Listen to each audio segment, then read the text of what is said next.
रोहिताचल पर महामुनि ऋभु को मोक्ष वैशंपायन जी कहते हैं। जन्मेजय श्री कृष्ण श्री राधा के साथ गोवर्धन से 3 योजन दूर चंदन के गंध से सुवासित सुंदर रोहिताचल को चले गए। श्री राधा के साथ वहां के लता कुंजों और निकुंजों को देखते तथा वार्तालाप करते हुए सुनहरी लताओं के आश्रय भूत उस पर्वत पर विचरने लगे। वहां बद्रीनाथ के द्वारा निर्मित रमणीय देव सरोवर है, जो बड़े बड़े मत्स्यों, कछुओं और मगर आदि जल जंतुओं तथा हंस सारस आदि पक्षियों से व्याप्त था। सहस्त्र दल कमल उसकी शोभा बढ़ा रहे थे। इधर उधर मंडराते हुए भ्रमरों की मधुर ध्वनि से युक्त नर कोकिलों की काकली वहां सब ओर व्याप्त थी। उसके तट पर मंद मंद वायु चल रही थी और प्रफुल्ल कमलों की सुगंध छाई हुई थी। रमा स्वरूपा राधा के साथ माधव उस सरोवर के किनारे बैठ गए। उसी सरोवर के कूल पर महामुनि ऋभु एक पैर से खड़े होकर तपस्या कर रही थी और निरंतर श्री कृष्ण के चिंतन में तत्पर थे।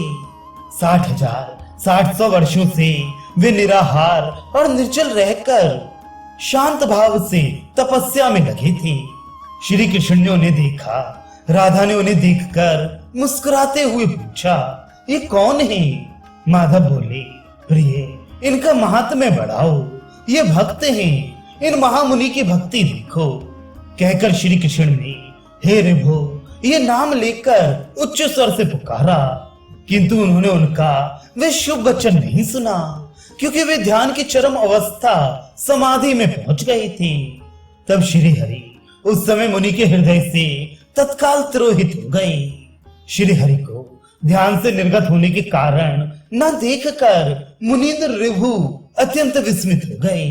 फिर तो उन्होंने आंखें खोल दी और अपने सामने चपला के साथ मेघ की भांति राधा के साथ श्री कृष्ण को देखा, जो अपने प्रभाव से 10 दिशाओं को अनुरंजित प्रकाशित कर रहे थे। ये देख वे हरि भक्ति परायण महात्मा शीघ्र उठे और राधा सहित श्री हरि की परिक्रमा करके मस्तक झुकाकर प्रणाम करते हुए उनके चरणों में गिर पड़े। फिर अत्यंत गदगद वाणी में श्री कृष्ण से बोली। श्री ऋभु ने कहा, श्री कृष्ण और कृष्णा को नमस्कार है, श्री राधा और माधव को नमस्कार, परिपूर्णतमा और परिपूर्णतम को नमस्कार, देव घनश्याम और श्यामा को सदा नमस्कार है, रासेश्वर तथा रासेश्वरी को नित्य निरंतर बारंबार नमस्कार है, गोलोकातीत लीला वाले श्री कृष्ण को तथा लीलावती श्री राधा को बारंबार नमस्कार है, असंख्य ब्रह्मांडों की अधिदेवी तथा असंख्य ब्रह्मांडों की निधि को नमस्कार है। आप दोनों भूभार हरण करने के लिए इस भूतल पर अवतीर्ण हुए हैं और मुझे शांति प्रदान करने के लिए यहाँ पधारे हैं। परस्पर संयुक्त विग्रह वाले आप दोनों श्री राधा और श्री हरि को मेरा नमस्कार है। नारद जी कहते हैं, राजन, यूं कहकर श्री कृष्ण के चरणार बिंदों में नेत्रों से प्रेमाश्रु की वर्षा करते हुए प्रेमानंद निमग्न महामुनि ऋभु ने अपने प्राण त्याग दिए। उसी समय उनके शरीर से 10 सूर्यों के समान दीप्तिमती ज्योति निकली और 10 दिशाओं में घूमती हुई श्री कृष्ण में लीन हो गई।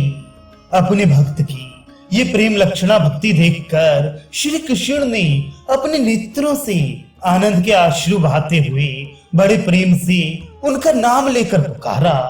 तब श्री कृष्ण का सा रूप धारण किए वे मुनि श्री कृष्ण के चरण कमल से पुनः प्रकट हुए।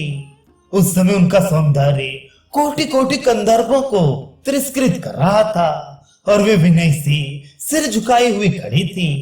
करुणा निधि श्री कृष्ण ने उन्हें भुजाओं में भरकर हृदय से लगा लिया और आश्वासन दे अपना दिव्य कल्याणकारी हाथ उनके मस्तक पर रखा।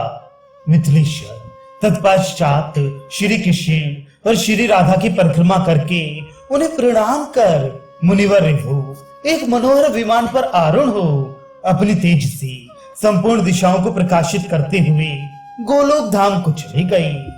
महामुनि रिभु की ये परामुक्ति देखकर वृषभानु नंदिनी श्री राधिका को बड़ा विस्मय हुआ। वे बहुत देर तक आनंद के आंसू बहाती रहीं। फिर श्री कृष्ण से इस प्रकार बोली,